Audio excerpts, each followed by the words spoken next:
www.casarima.fr. Vous êtes des consommateurs de la perfection alors que vous-même vous n'êtes pas parfait. Qui est parfait ici? Qui se tienne debout s'il est parfait. Tu veux que Dieu te manifeste sa grâce dans ta vie malgré tes imperfections. Mais quand il y a une imperfection dans un homme de Dieu, tu le jettes à la poubelle. Lorsque tu sers Dieu et ton désir c'est la foule, c'est le succès des hommes. Parce que, bien aimé, ça fait plaisir d'être accepté et reconnu. Mais il ne faut jamais oublier que tu es un serviteur. Alors qu'est-ce qui arrive?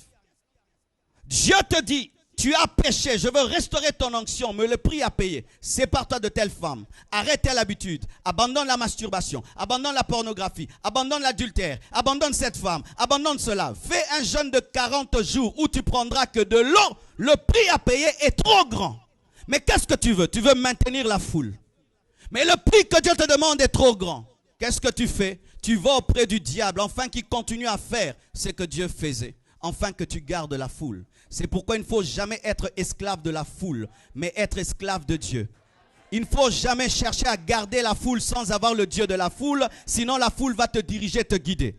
La grâce de Dieu nous apprend à renoncer au mal, à renoncer aux œuvres mortes. Lorsque tu as grâce, tu dois craindre Dieu. Je suis venu te parler à toi. Car des fois, les fidèles, vous faites dévier les messages. Non, ça doit être lui. Bien aimé, vous n'êtes pas venu entendre un pasteur parler des pasteurs. Je suis venu te parler à toi. Car si même tu es protocolaire et tu es impudique, tu es un Samson à la porte. Même si tu filmes et tu es dans le péché, tu es un Samson. Mais souvent, vous pensez qu'on parle serviteur de Dieu, veut dire le pasteur. Non, dans le Nouveau Testament, nous sommes tous des sacrificateurs. Avant que je prêche, j'aimerais dire que je suis très étonné par la soif de Dieu que je vois à Paris. Je crois que les gens nous ont toujours menti, que les gens qui viennent en Europe n'aiment pas Dieu, ils n'aiment pas la parole de Dieu. Je vous assure, en rentrant à Kinshasa, je veux dire autre chose. Je vous assure. Je vous assure, je suis étonné. Et vraiment, ce ne sont pas des paroles en l'air. Je crois qu'il y a un puissant réveil qui va commencer dans cette ville. Je vous dis vraiment et de tout mon cœur. Aujourd'hui, je veux répondre à 5 questions. Est-ce qu'un impudique peut manifester la puissance de Dieu? 2. Est-ce que quand un impudique manifeste la puissance, c'est toujours la magie ou l'onction de Dieu? 3e question. Est-ce que je peux laisser un impudique qui a l'onction m'imposer les mains? 4e question. Pourquoi est-ce que Dieu n'arrache pas son onction à un impudique? 5e question. Quelle sera la fin d'un impudique qui manifeste l'onction? Amen. Prions le Seigneur. Seigneur Dieu de gloire, je demande la force, je demande l'onction pour dire ces choses. Je demande la puissance de l'Esprit. Saint-Esprit, aide-moi encore aujourd'hui. Que toute la gloire revienne à Jésus-Christ seul. Que les écailles tombent des yeux au nom de Jésus-Christ. Amen. Nous sommes debout pour lire la parole de Dieu. Nous allons lire Juge 13, versets 1 à 5.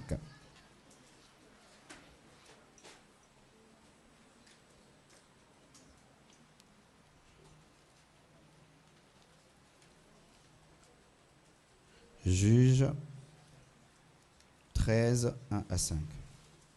Vous y êtes? Regarde ton voisin, s'il n'a pas de Bible, tu lui dis, tu n'es pas sérieux. Juge 13, 1 à 5. La Bible dit, nous lisons 1, 2, 3. Allons-y. Les enfants d'Israël firent encore ce qui déplaît à l'Éternel, et l'Éternel les livra entre les mains des Philistins pendant 40 ans. Il y avait un homme de Tsoréa, de la famille des Danites, et qui s'appelait Manoach. Sa femme était stérile et n'enfantait pas. L'ange de l'Éternel apparut à la femme et lui dit, « Voici, tu es stérile et tu n'as point d'enfant. Tu deviendras enceinte et tu enfanteras un fils.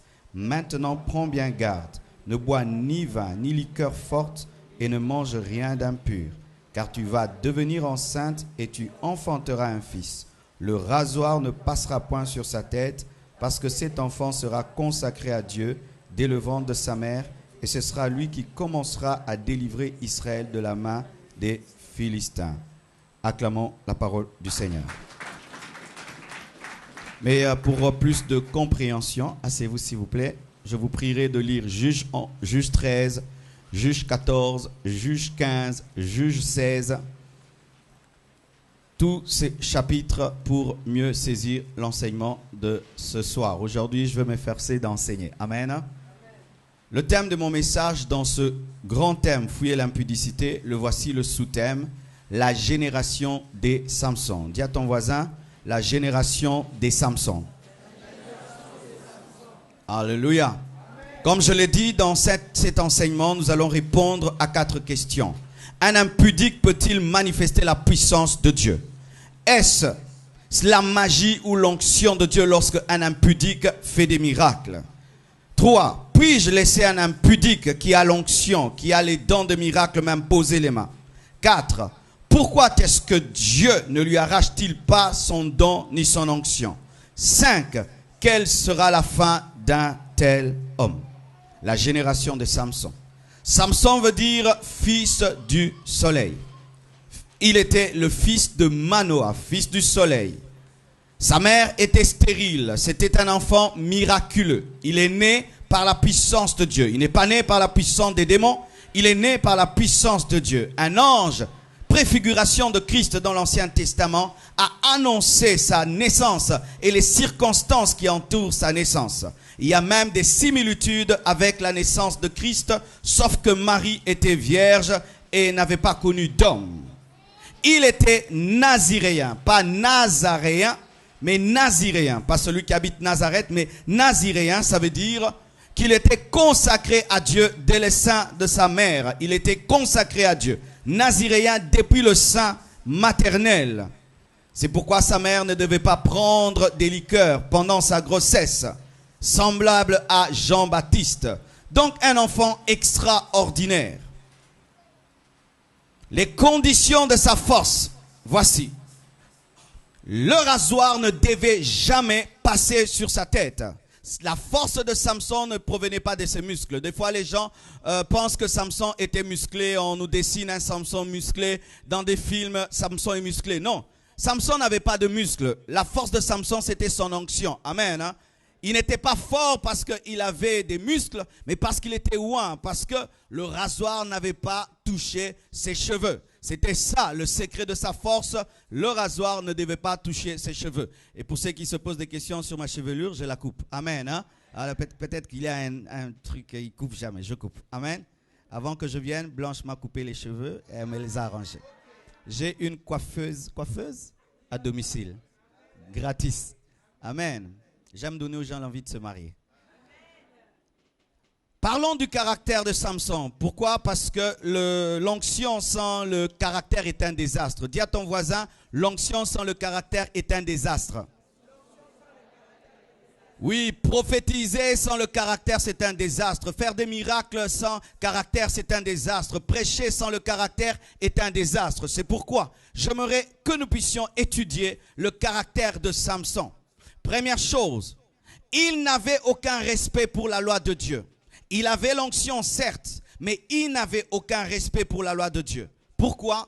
Parce qu'il avait touché un cadavre. Pire, le cadavre d'un animal. Un naziréen ne devait jamais toucher un cadavre, même un homme. Mais lui est allé plus loin. Il a touché le cadavre d'un animal, d'un lion.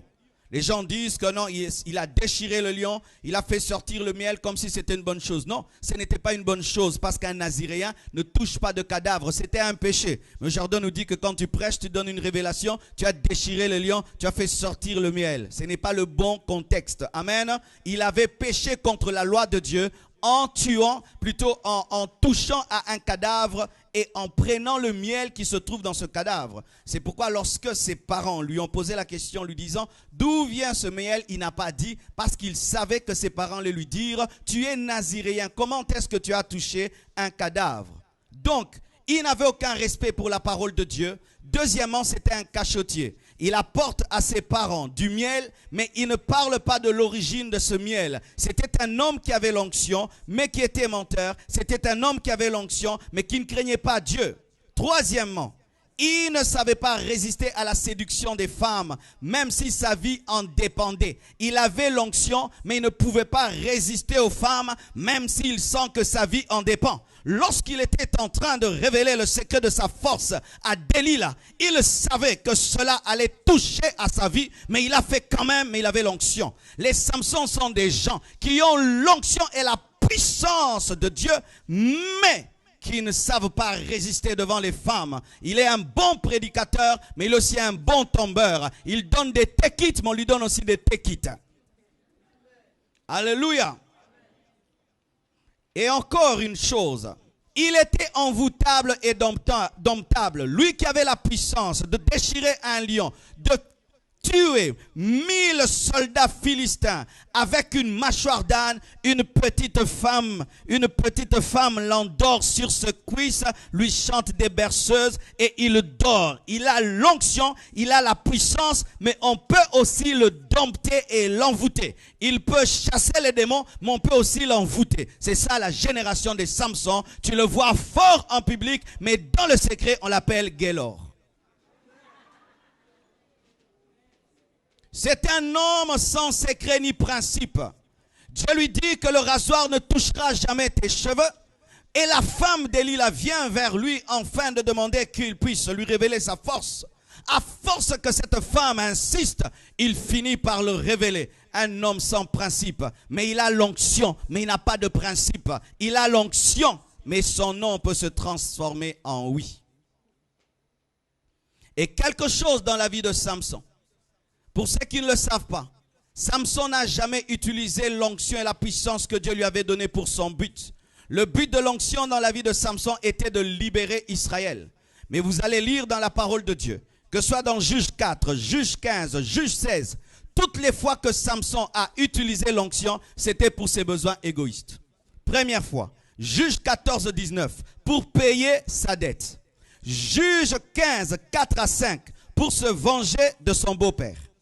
Juge 15, 6 à 8, pour venger le meurtre de sa femme. Juge 16, 28, même sa dernière prière a été une prière égoïste. Samson a dit pour mes yeux. Un Samson, c'est quelqu'un qui utilise l'onction pour avoir l'argent. Il utilise l'onction pour lui. Il utilise la puissance de Dieu pour sa gloire, pour son ego. Il est oint. Il peut entrer dans un jeûne et prière, mais le but de ce jeûne et la recherche de cette onction n'est pas la gloire de Dieu, mais c'est lui. Toutes les fois que Samson a réclamé la puissance, ce n'était jamais pour les autres, c'était toujours pour lui. Un oint, mais égoïste. Alléluia. C'était un homme insensible. Une chose est d'avoir l'onction, une autre chose est d'être sensible au Saint-Esprit. Et je préfère la sensibilité au Saint-Esprit que l'onction. Pourquoi? Si je suis sensible au Saint-Esprit, j'aurai l'onction. Mais si tu as l'onction sans sensibilité, il se peut que tu aies déjà perdu l'onction, mais tu ne sais pas que tu l'as perdu. Et la Bible nous dit que lorsque Dieu s'était retiré de lui, il ne le savait pas. Et il a dit, je me sortirai de là comme les autres fois. C'était un homme de miracles et de prodiges, mais sans aucune intimité avec Dieu. Capable d'être utilisé par Dieu, mais il ne connaît pas Dieu. Car il y a une différence entre servir Dieu et connaître Dieu. Samson ne connaissait pas le Dieu qu'il servait. Car s'il le connaissait, il allait savoir qu'une force est sortie de lui. Jésus-Christ, une femme à la perte de sang, a touché seulement le pan de sa robe. Il s'est arrêté, il a dit quelque chose est arrivé. Mais Samson, c'était toute la force qui était partie, mais il n'a pas su. Des Samsons. Les Samsons n'aiment pas Dieu, mais ils aiment la puissance de Dieu. Ils aiment l'onction, mais ils n'aiment pas Dieu. C'est ainsi qu'ils peuvent continuer à vivre dans le péché tant que l'onction est là. Les Samsons pensent que ce sont eux qui font les miracles. Samson est capable de coucher avec une prostituée la nuit. Le matin, il te donne un tekit. C'est ce que la Bible dit dans Juge 16, versets 1 à 4. Ça, c'est grave. Le jour que je suis tombé sur ce verset, au début de ma vie chrétienne, j'ai failli vraiment jeter la Bible. Pour dire non, moi on m'a dit que si tu dors toute la nuit dans la prière, quand tu sors, tu feras des miracles. Mais la Bible nous dit que Samson coucha avec une prostituée et le matin, il a déplacé une porte avec l'onction.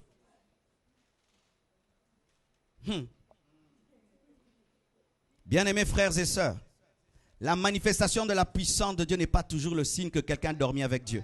Car il se peut que tu dormes avec une prostituée, mais l'onction de Dieu se manifeste. C'est vrai que je te choque, mais tu vas le comprendre. Parce que, bien aimé, il faudrait que vous puissiez parvenir à un certain niveau de maturité pour savoir découvrir ce qui est bon, agréable et parfait. Car tout ce qui est bon n'est pas parfait. Et il ne faut pas servir Dieu dans le parvis, mais dans le lieu très saint.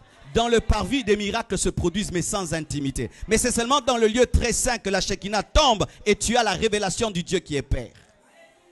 Alléluia. C'était un grand impudique roi.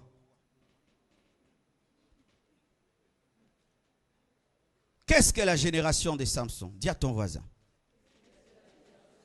C'est une génération des personnes qui manifestent la puissance de Dieu tout en demeurant dans le péché. Quiconque est ici, qui manifeste la puissance de Dieu, mais en demeurant dans le péché, tu es dans cette génération. 2. C'est une génération de personnes qui ont reçu quelque chose. Oh mon Dieu. Ils ont reçu quelque chose. Quelque chose de vrai, d'authentique. Ce n'est pas le diable ni les sorciers qui leur ont donné cela. Ils ont reçu quelque chose de Dieu. Ils ont eu des temps où ils ont cherché Dieu dans le jeûne, dans la prière. Ils ont eu des moments où Dieu leur a fait grâce. Mais, qu'ils l'utilisent pour leurs propres intérêts. Qu'ils l'utilisent pour leurs propres intérêts. Ce sont des personnes avec un appel authentique. Ce ne sont pas des faux appelés de Dieu. Dieu leur a appelé. Il a même cité leur nom, lui disant tu es ceci, tu es cela. Ce sont des personnes avec un appel authentique.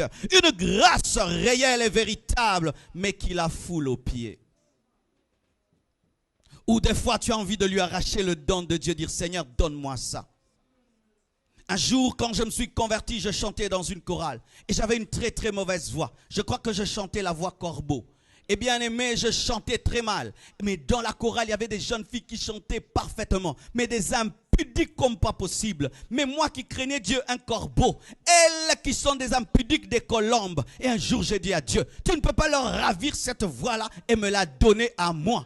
Et Dieu m'a dit, non, tu n'as pas besoin que je ravisse leur voix. Cherche-moi et je veux ouvrir ta voix. Et aujourd'hui, je compose. Bien-aimés frères et sœurs, des fois, les gens qui ont la grâce ne comprennent pas qu'ils ont la grâce. Quelqu'un d'autre pour avoir les visions que tu as, il doit jeûner 40 jours. Mais toi, tu regardes seulement, tu vois, tu entends, tu touches quelqu'un guéri. Tu parles, ça arrive. Et tu penses que c'est normal. Ce n'est pas normal. C'est extraordinaire. Ce sont des personnes qui ont la puissance de l'agneau, mais avec le caractère du dragon. Ils ont la puissance de l'agneau, mais le caractère du dragon. C'est Jésus l'agneau qui les oint. Mais quand ils agissent, c'est comme le diable et les démons. C'est un mélange du dragon et de l'agneau. Ce sont des monstres et des zombies spirituels. Sur la chair, homme de Dieu, quand il descend, il devient dragueur. Sur la chair, un bon daddy, quand il descend, il dit, appelle-moi Junior. Quand elle chante à la chorale, c'est un ange. Mais quand tu la rencontres dans le quartier, c'est un démon. Des personnes qui ont à la fois le divin et le satanique. Ce sont des personnes qui font des miracles, mais après avoir péché. Et il y a certains ici qui pensent que le sang de Jésus-Christ est une douche. Disant que là où il y a le péché, la grâce de Dieu surabonde. Là où le péché abonde, la grâce de Dieu surabonde. Mais la Bible dit aussi, pécherons-nous pour que la grâce surabonde? Loin de là. La grâce de Dieu nous apprend à renoncer au mal, à renoncer aux œuvres mortes. Lorsque tu as grâce, tu dois craindre Dieu. Mais ce sont des personnes qui font des miracles après avoir péché au nom de la surabondance de la grâce. Samson, ça peut être toi, ça peut être moi. Chaque fois que tu as eu l'onction, mais tu as vécu dans le péché, même pendant une semaine, tu es entré dans cette génération-là. Car la plupart des temps, quand je donne de tels messages, il y a des gens qui disent, ça doit être tel pasteur. Je ne suis pas venu parler d'un pasteur. D'ailleurs, je n'en connais pas beaucoup. Je suis venu te parler à toi. Car des fois, les fidèles, vous faites dévier les messages. Non, ça doit être lui. Bien aimé, vous n'êtes pas venu entendre un pasteur parler des pasteurs. Je suis venu te parler à toi. Car si même tu es protocolaire et tu es impudique, tu es un Samson à la porte. Même si tu filmes et tu es dans le péché, tu es un Samson. Mais souvent, vous pensez qu'on parle serviteur de Dieu, veut dire le pasteur. Non, dans le Nouveau Testament, nous sommes tous des sacrificateurs. Lorsque tu es intercesseur dans l'église et tu es dans le péché, tu es un Samson. Je ne parle pas que des prédicateurs. Alléluia. Car c'est pas parce que si tu dis à l'autre qui n'est pas lavé que tu es propre. Alléluia. Bien-aimés frères et sœurs, ce sont des personnes consacrées à Dieu, c'est-à-dire données à Dieu, mais sans sanctification. Voilà maintenant que je vais répondre à quelques questions. Est-ce qu'un impudique peut manifester la puissance de Dieu? Oui, même si ça te choque.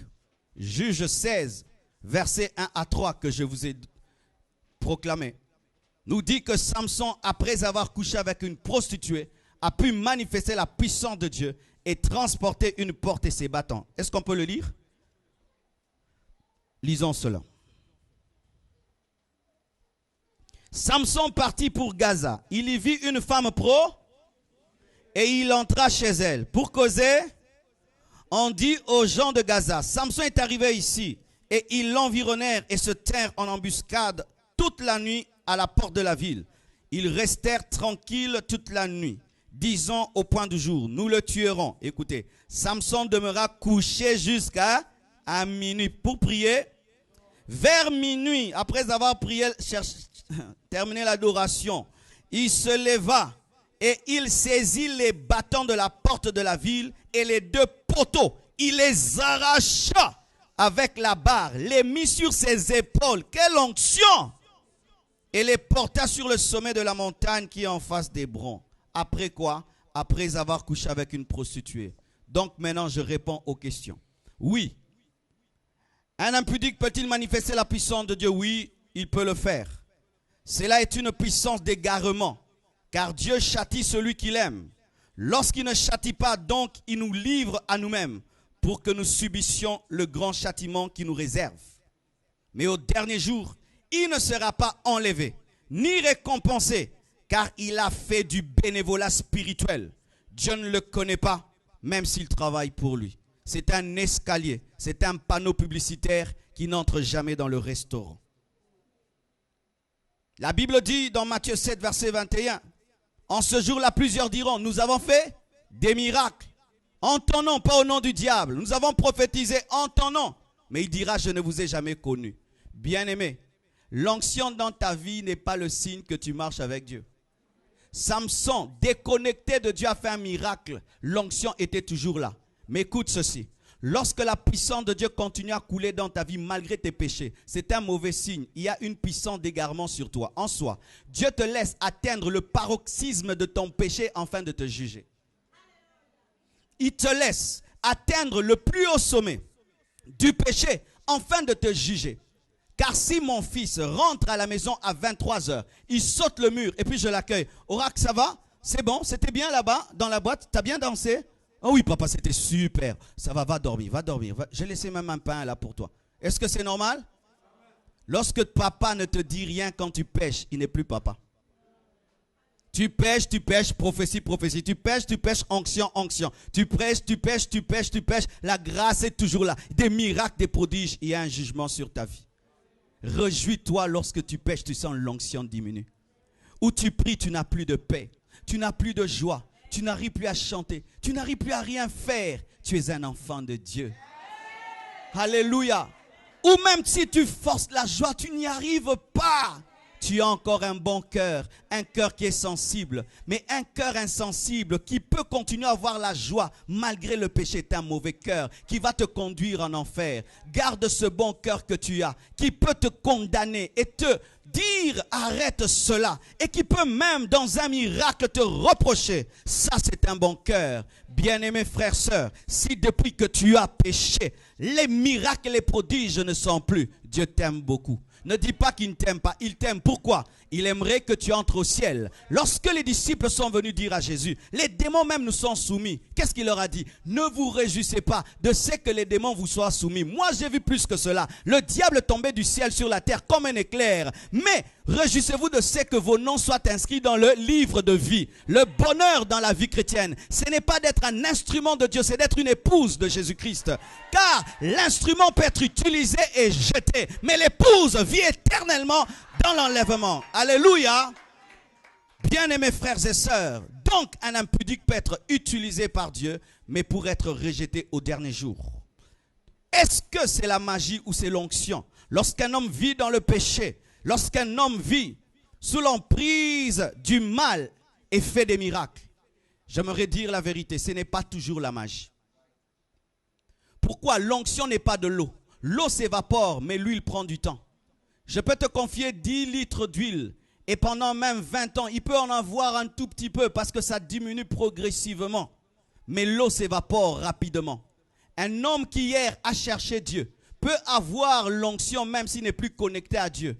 C'est comme un poisson que tu touches et tu ne l'as plus. Mais tu as son odeur, mais le poisson n'est plus. Bien-aimé, certaines personnes que vous dites être dans la magie ne sont pas dans la magie. Elles ont les vestiges de l'onction. Dieu était passé par là et il y a des traces de Dieu. Ah oui, mais aussi, si Dieu t'utilise comme un vestige, sache qu'un vestige est mort et Jésus n'épouse pas les morts. Alléluia.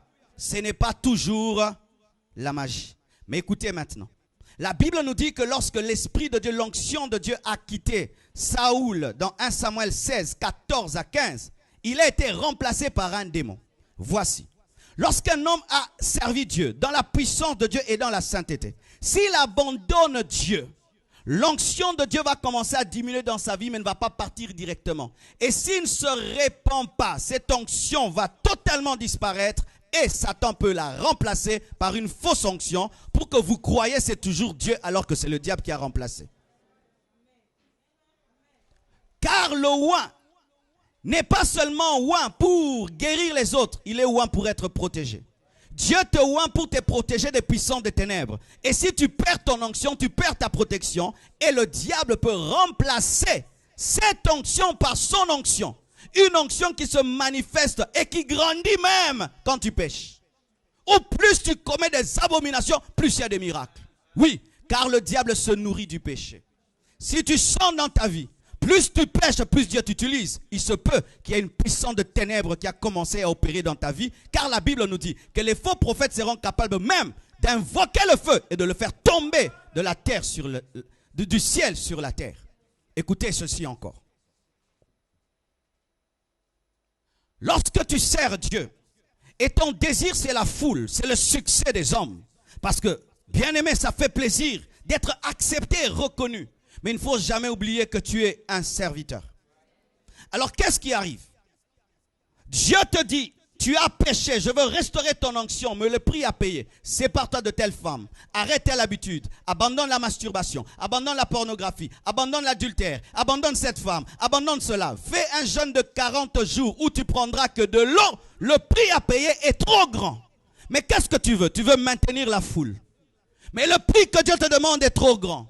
Qu'est-ce que tu fais? Tu vas auprès du diable, afin qu'il continue à faire ce que Dieu faisait, afin que tu gardes la foule. C'est pourquoi il ne faut jamais être esclave de la foule, mais être esclave de Dieu. Il ne faut jamais chercher à garder la foule sans avoir le Dieu de la foule, sinon la foule va te diriger, te guider. C'est ce qui est arrivé à Aaron. Aaron a eu peur de la foule et il a donné le veau d'or. Mais Moïse n'avait pas peur de la foule. Il pouvait la juger et garder un seul disciple, Josué.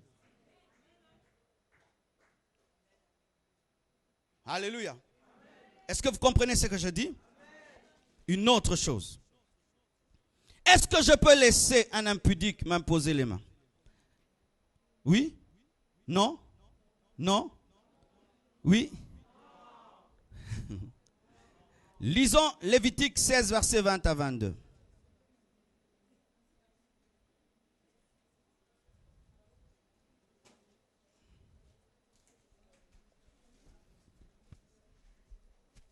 Vous y êtes?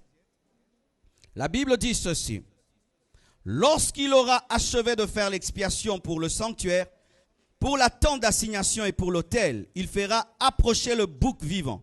Aaron posera ses deux mains sur la tête du bouc vivant et il confessera sur lui toutes ses iniquités, toutes les iniquités des enfants d'Israël et toutes les transgressions par lesquelles ils ont péché. Il les mettra sur la tête du bouc, puis il le chassera dans le désert à l'aide d'un homme qui aura cette charge. Le bouc, écoutez, le bouc emportera sur lui quoi? Toutes leurs iniquités dans une terre désolée. Il sera chassé dans le désert. Est-ce que le bouc a péché? Mais on lui a imposé les mains pour qu'il porte les péchés. L'imposition des mains permet de transmettre le péché au bouc. Donc écoutez ceci. L'imposition de main ne communique pas que la guérison et l'onction. L'imposition de main communique des bonnes et des mauvaises choses. Quand je prêche, ce ne sont pas que mes paroles, il y a aussi ma vie derrière mes paroles. Et quand j'impose les mains, ce n'est pas que ma main, c'est ma vie que je t'impose. Ainsi, un homme qui a une vie de prière peut t'imposer les mains et tu as la vie de prière. Mais un homme aussi qui vit dans l'impudicité peut t'imposer les mains et tu commences à être tourmenté par un esprit d'impudicité. Et si lui, il a un esprit d'impudicité, tu as un autre, les deux esprits vont s'accorder pour te combattre.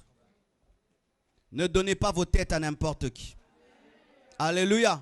Ne donnez pas vos têtes à n'importe qui. Et quelqu'un, avant de t'imposer les mains, doit te demander la permission, c'est ta vie. Ah oui. Ne soyez pas des gens. Oh, là-bas. Tu auras une calvitie. Alléluia. Il y a des gens qui aiment l'imposition des mains. Et surtout nous, les Congolais, on aime bien. Un jour, je vais dans une maison, on me dit, pasteur, prie pour nous. J'arrive. Moi, je ne prie pas très fort. Hein? Je crie fort, mais quand je prie, je parle parce que Dieu est mon Père. Alors, je suis arrivé. Seigneur Dieu, au nom de Jésus de Nazareth, bénis cette maison. Au nom de Jésus-Christ, Amen. Me regardez. Et tu lis? Oh, je vais interpréter pour toi, ça va. C'est fini. J'ai dit oui. Tu n'as pas. Bien-aimé, est-ce que tu connais la vie de celui qui t'impose les mains? Avant de prier dans une église, tu dois connaître la vie du leader. Je ne dis pas que tu es un mauvais pasteur. Si tu es un bon pasteur qui continue à t'imposer les mains, qui t'impose même les pieds. Mais si tu ne connais pas la vie d'un homme, Dieu ne t'a pas donné le témoignage intérieur sur sa vie, qui ne t'impose pas les mains. Bien-aimé, qui ne t'impose pas les mains. Dans certains endroits, même quand je vais, si on dit lever les mains, je ne lève pas les mains. Pourquoi? Parce que lever les mains par l'ordre d'un homme, c'est se soumettre à son autorité. Ah oui, lever les mains, c'est dire quoi? Abandonne-toi, ouvre-toi. Alors si tu n'es pas convaincu, lever les mains, non, que Dieu me parle, qu'il me convainque, c'est ma vie.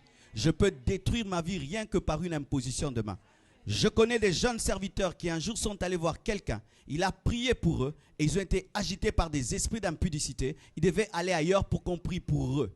Bien-aimés, nous sommes au temps de la fin. Il y a de moins en moins de la sanctification et de la consécration. Et tu dois te rassurer. Vous qui suivez les miracles, vous attraperez aussi des démons. Suivez la parole de Dieu, l'enseignement de la parole de Dieu. Avant que tu puisses suivre un homme pour ses miracles, tu dois étudier sa doctrine. Car si ces miracles sont produits par une fausse doctrine, ce ne sont pas des miracles bibliques. Non, il y a des gens qui disent, je me fous de ce qu'il enseigne, il guérit les gens. Quelle est la puissance qui est derrière cette guérison? Quelle est la vie qu'il mène? Quelle est la vie qu'il mène? Bien-aimés frères et sœurs, ne vous laissez pas imposer les mains par n'importe qui.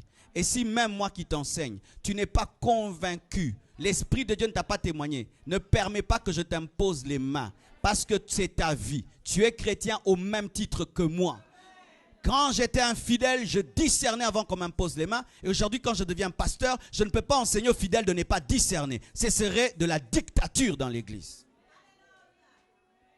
Alléluia. Une autre chose. Pourquoi Dieu continue à utiliser une telle? Pourquoi il ne ravit pas ça, Seigneur? Quand j'étais un nouveau converti, je me posais cette question. Pourquoi est-ce que Dieu a laissé Samson continuer à faire des miracles alors qu'il venait de coucher avec une prostituée? C'est là que beaucoup d'enfants de Dieu pêchent et ne comprennent pas. Un, parce que Dieu est souverain. Il fait de sa puissance ce qu'il veut. Est-ce que quand ton enfant fait le mal directement, tu le mets en prison? Tu le préviens. Attention, Gaylor, attention, Gaylor, attention, Gaylor. Et peut-être que Dieu est en train de dire attention à son serviteur, mais toi tu es en train de dire que Dieu l'a rejeté. Fais attention de dire rejeter lorsque c'est attention.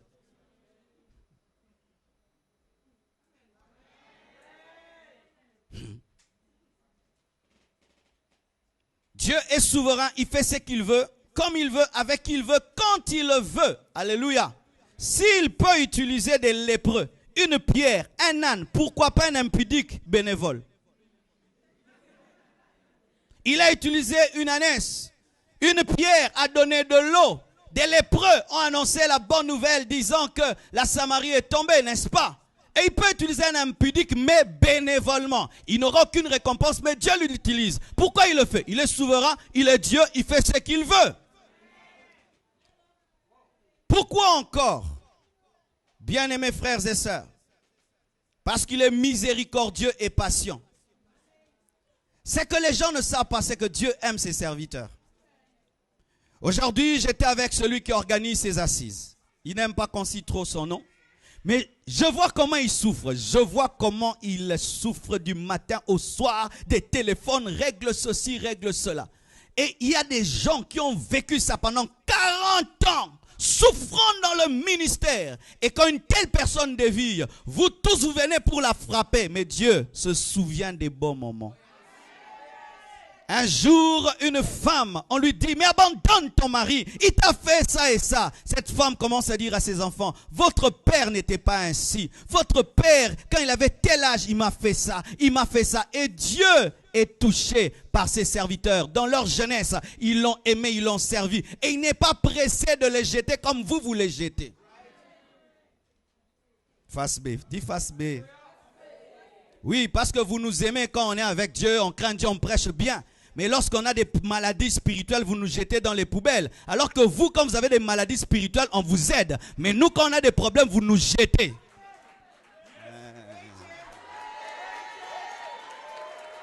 Pasteur, je suis tombé. Que Dieu te fortifie. Répands-toi. Dieu va t'aider. Mais quand l'homme de Dieu tombe, ce n'est plus un homme de Dieu. Dieu l'a abandonné. 666, méchant que vous êtes, mauvais que vous êtes, mauvais que vous êtes. Le serviteur, c'est aussi un frère en Christ comme vous. Oui, nous sommes aussi des frères en Christ comme vous. Des fois, nous avons peur de vous. J'ai peur des fidèles qui aiment des gens parfaits. Le pasteur Marcelo qui pêche sur internet. Et puis tu me vois un jour là, tu me vois, je me gratte comme ça. Il fait ça aussi. Oui, je suis un homme comme toi. Je suis un homme comme toi. Le matin, si je ne brosse pas les dents, ma bouche ne sent pas bon comme toi. Oui, je suis venu vous parler. Je suis venu vous parler. Vous êtes des consommateurs de la perfection alors que vous-même vous n'êtes pas parfait. Qui est parfait ici? Qui se tienne debout s'il est parfait. Tu veux que Dieu te manifeste sa grâce dans ta vie malgré tes imperfections. Mais quand il y a une imperfection dans un homme de Dieu, tu le jettes à la poubelle.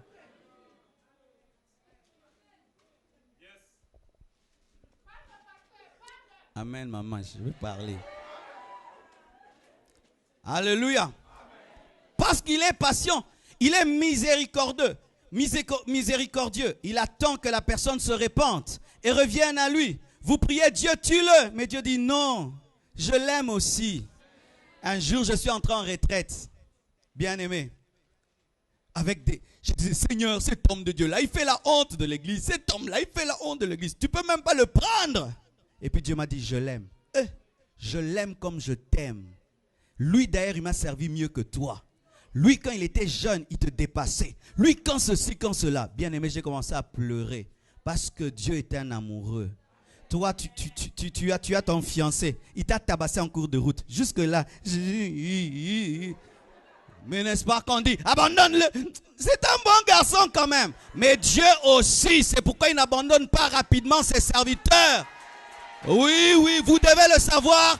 Même si ça ne vous plaît pas, Dieu est amour. Il est patient, il est miséricordieux. Imagine que Dieu ait tué David le jour qu'il a commis l'adultère avec Bathsheba. Est-ce que Salomon allait construire le temple? T'as pas aimé ça, c'est la Bible.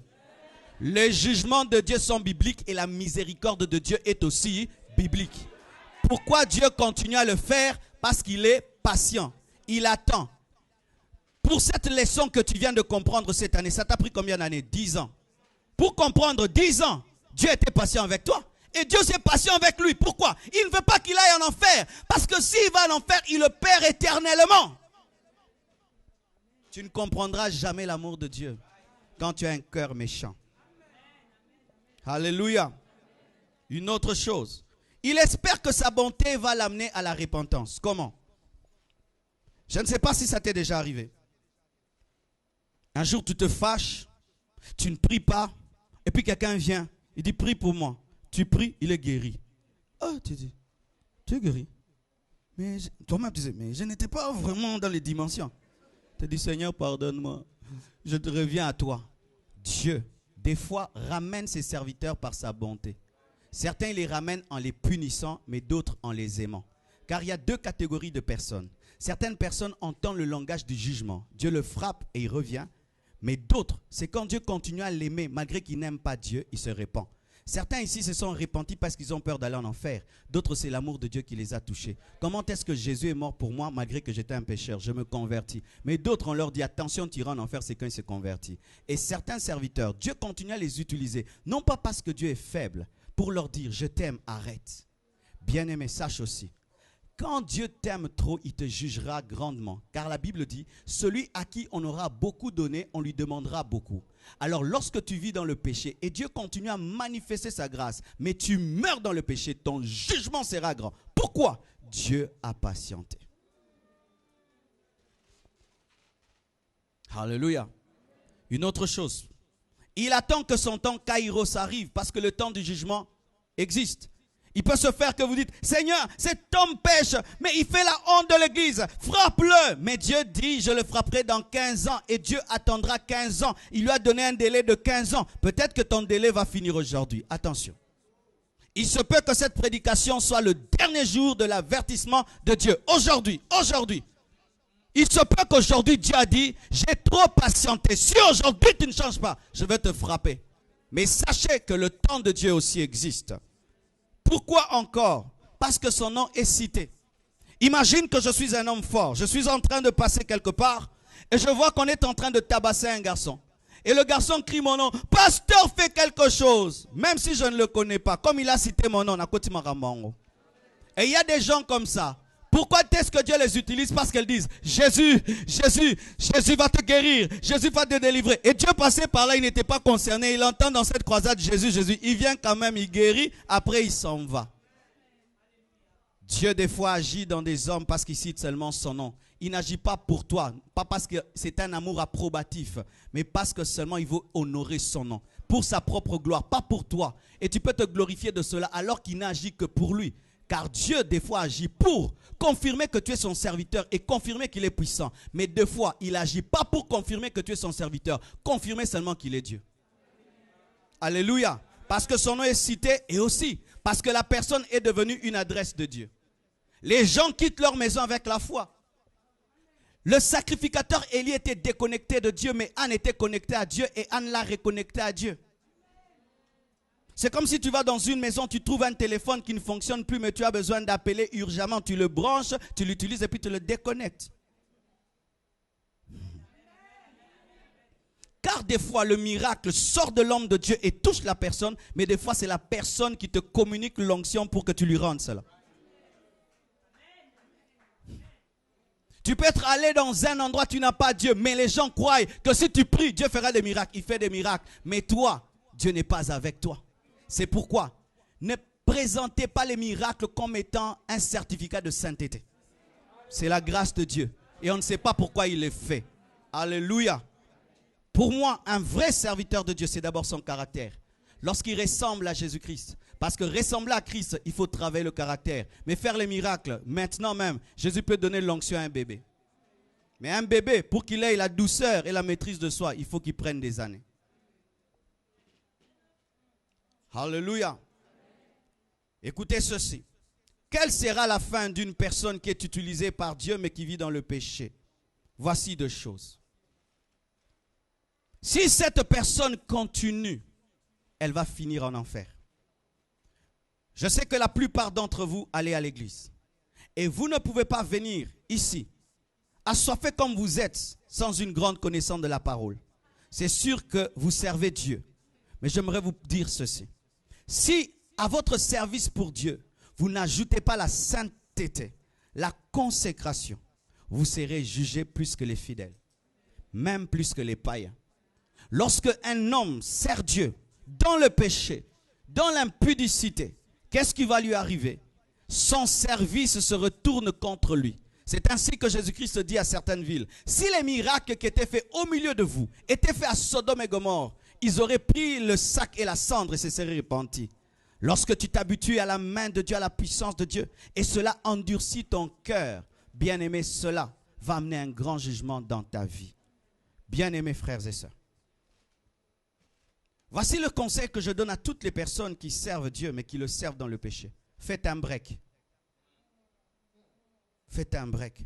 Vous voyez là, par exemple, ces derniers temps, je ne vois pas ma femme. Quand je vais rentrer, je vais trop l'aimer. J'ai fait un break. C'est ça aussi. Quand tu es tout le temps en train de servir Dieu, tu vas croire que tu le sers par ta force et par habitude. Mais quand tu fais un break, tu vois les choses de loin, tu vas mieux faire les choses. Faites un break. Va voir ton pasteur, dis, pasteur, j'ai besoin d'une retraite d'une semaine. Pourquoi? Je veux chercher Dieu. Et tu ne vas pas dans cette retraite pour demander le mariage ou les papiers, mais tu vas pour dire à Dieu, restaure-moi, renouvelle-moi. Il te parlera, il te changera, il te transformera. La plupart des temps, nous sommes comme Marthe qui fuit les pieds sales de Jésus-Christ et sa bouche dans l'odeur de la cuisine. Marthe a fui l'intimité, la communion avec Christ ou en servant Christ. Car des fois, servir Dieu peut t'empêcher d'aimer Dieu. Mais Marie était à ses pieds l'aimant, mais elle servait sans aimer.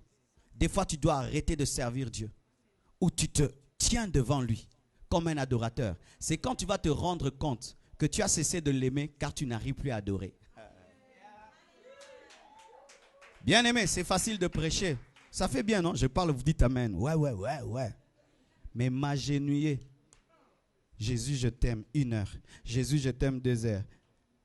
3 heures, 5 heures. Il faut l'aimer. Écoutez ceci. J'aimerais parler à toutes ces personnes qui ont perdu leur chevelure. Parce que tu as péché, Dalila t'a coupé les cheveux. Depuis que tu as péché, tu sens que ta chevelure est partie. La communion avec Dieu n'est plus comme la même. Les démons que hier tu chassais te résistent. Les maladies qui hier partaient ne partent plus.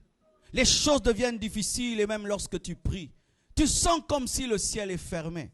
Au-dedans de toi, quand tu regardes les autres, tu es conscient que eux sont dans la dimension, mais toi, tu es devenu un vestige.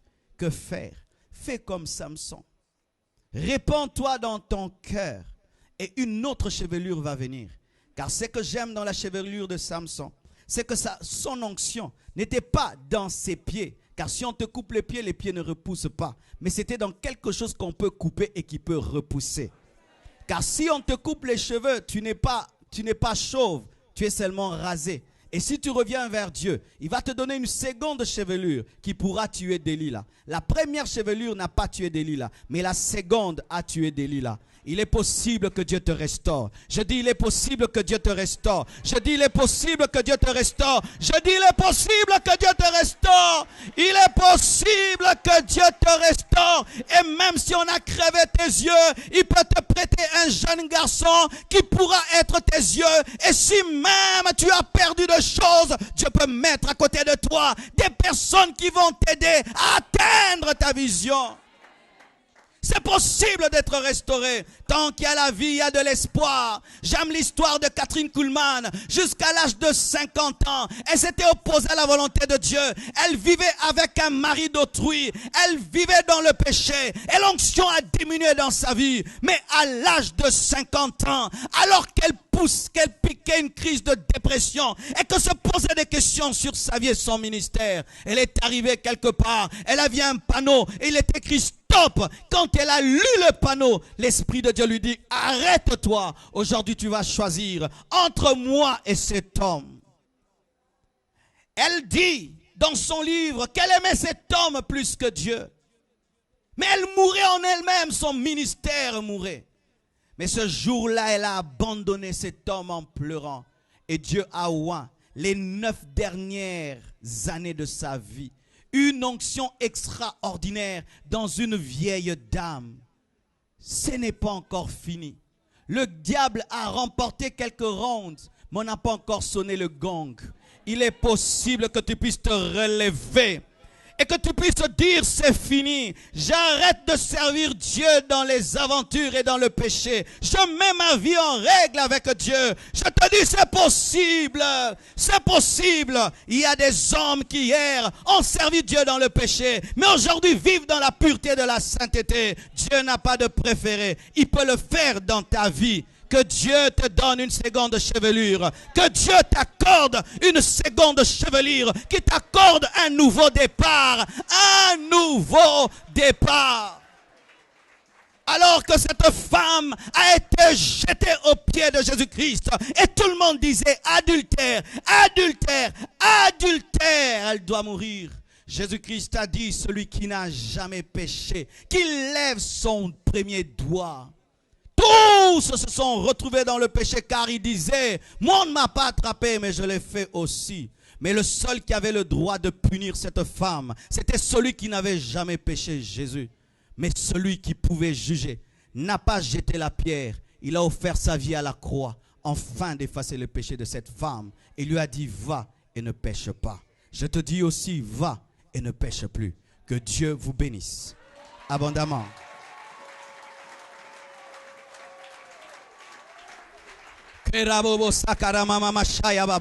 Je sens la présence de Dieu ici. Est-ce qu'on peut se tenir debout et chanter? Alléluia.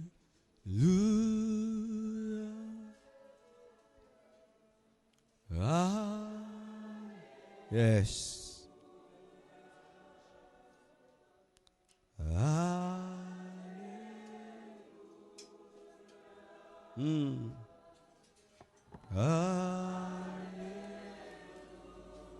Alléluia.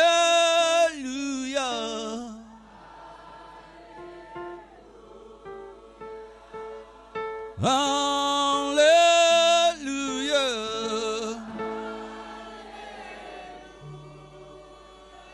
Alléluia.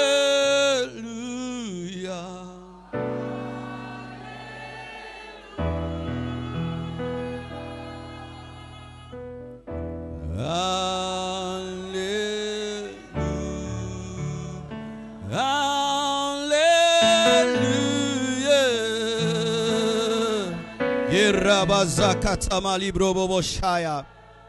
Alléluia. Iragama zabraba kozebre goshira baba. Alléluia.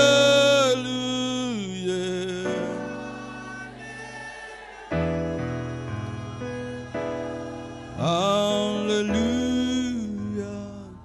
Lève tes mains. Commence à prier.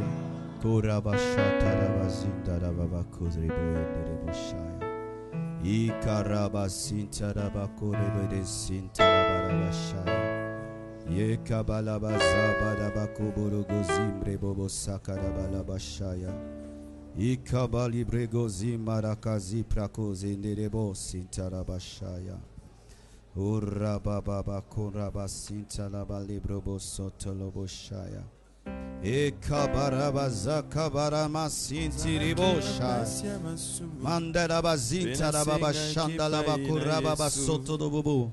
Ne chantez pas s'il vous plaît. Rebobobo sontodobo. Je vais seulement le chanter. Alléluia. Rababa sinta rababa kurabazinta laba. Urakaba mama ramama sinta rababa shandalaba. Kurabazamana kusinterebobo. Tu veux que Dieu te restaure, qu'il t'aide. Je prie que tu quittes ta place. Approche, nous allons encore prier aujourd'hui. Et une fraîche onction de l'Esprit va couler sur ta vie, afin de te restaurer. Le même Dieu qui a restauré cette femme est ici au milieu de nous. Approche-toi. Toi qui veux sortir de cette génération de Samson, approche-toi. Approche-toi. Approche-toi. Vous pouvez vous approcher plus près de l'estrade pour gagner le temps. Alléluia.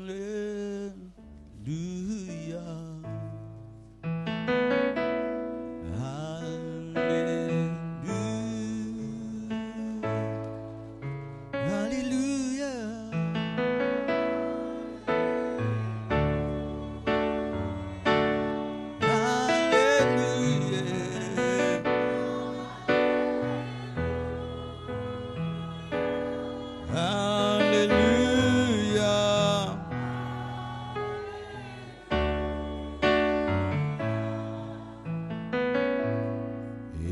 Esprit agit,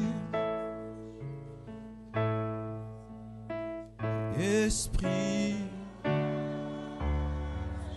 Esprit agit, Esprit agit. Merci pour ta présence. Merci pour ta présence. Merci pour ta présence. Merci pour ta présence. Merci parce que tu parles à chacun de nous. Merci parce que tu restaures. Merci parce que tu renouvelles.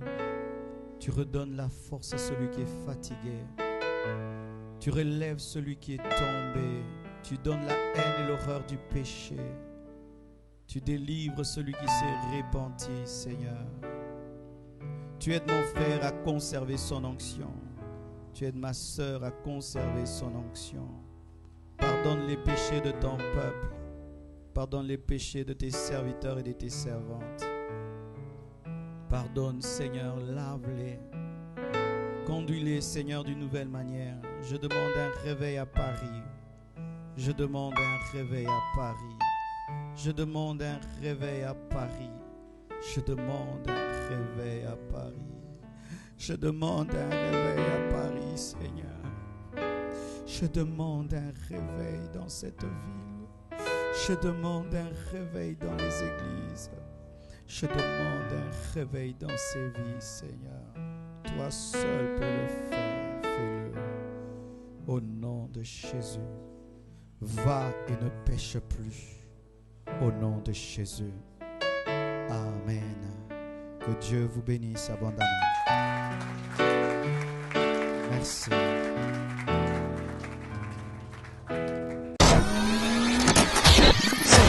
www.casarema.fr